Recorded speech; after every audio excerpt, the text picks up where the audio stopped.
Hi friends, welcome back to Moni Spicy Kitchen. இன்னைக்கு நாம என்ன ரெசிபி பார்க்க போறோம் அப்படினு பாத்தீங்கன்னா ஹைதராபாத்ல ரொம்ப ஃபேமஸான கஜூர் ஸ்வீட்.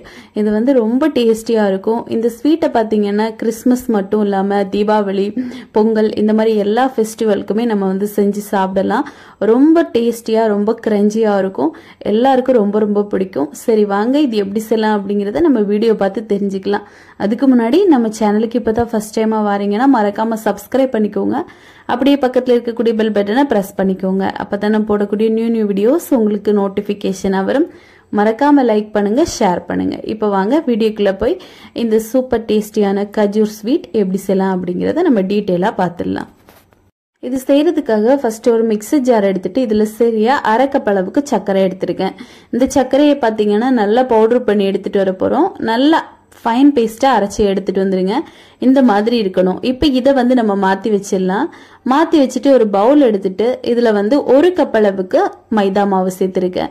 நீங்க மைதா மாவுக்கு பதிலாக கோதுமை மாவுல கூட செஞ்சுக்கலாம். ஆனா கோதுமை மாவுல நம்ம செய்யும் போது கலர் வந்து கொஞ்சம் டிஃபரன்ஸ் வரும். அப்புறமா இதுல 1/4 கப் அளவுக்கு ரவை சேர்க்கணும்.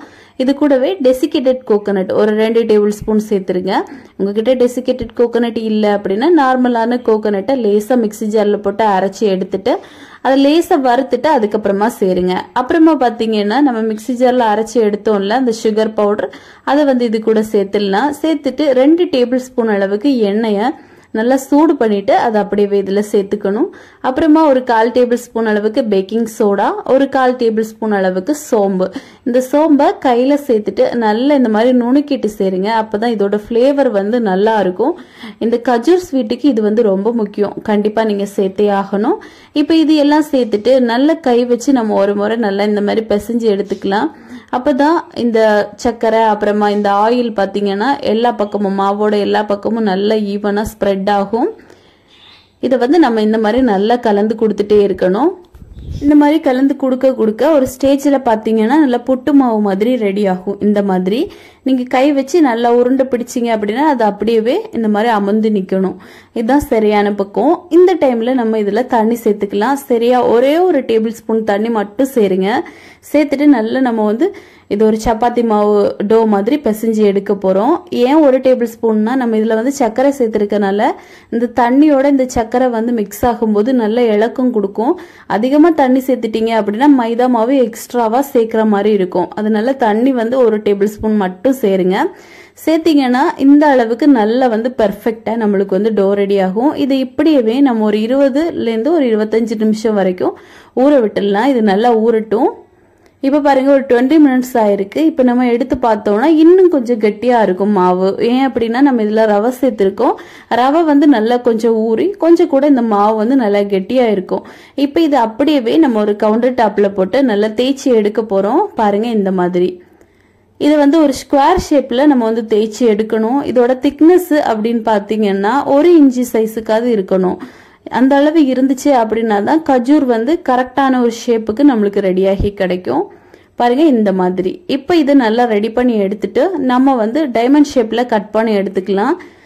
இதோட ஒரு ஸ்ட்ரக்சர் அப்படின்னு பாத்தீங்கன்னா ஒரு ஷேப்னாலே டைமண்ட் ஷேப் தான். அதனால அதுக்கேற்றபடி கட் பண்ணி எடுத்துக்கோங்க. இப்போ எண்ணெயை சூடு பண்ணிட்டு மிதமான இருக்கக்கூடிய எண்ணெயில நம்ம ஒன்னா போட்டு பொரிச்சு எடுத்துடலாம். ஹை ஃப்ளேம்ல எப்பவுமே வச்சிடக்கூடாது. லோ மீடியம் ஃப்ளேம்ல வச்சு நல்லா வந்து பொரிச்சு எடுங்க. இதை வந்து நீங்க ஆயில்ல கொஞ்சமா சேருங்க. ஏன்னா நம்ம இதை சேர்க்கும் போது இது டபுள் மடங்கா பெருசாயிரும். அதனால தேவையான அளவு மட்டும் சேர்த்துட்டு நல்லா ஃப்ரை பண்ணி எடுத்துக்கலாம். உடனே திருப்பி போட்டுறக்கூடாது. இது வந்து எண்ணெயில போட்டதும் நல்லா சாஃப்டா தான் இருக்கும். நீங்க உடனே திருப்பி போட்டீங்கன்னா அங்கங்கேயா வெடிப்பு வர மாதிரி இருக்கும். அதனால நல்ல ஒரு பக்கம் கோல்டன் கலர் ஆனதுக்கு அப்புறமா இந்த மாதிரி திருப்பி போடுங்க. திருப்பி போட்டு இப்ப நல்லா நம்ம வந்து வேக வச்சு எடுத்துக்க போறோம். 2 பக்கமும் நல்ல ஒரு கோல்டன் கலர் வந்ததுமே நம்ம இதை வந்து வெளியே எடுத்துடலாம். பாருங்க இவ்வளவுதான்.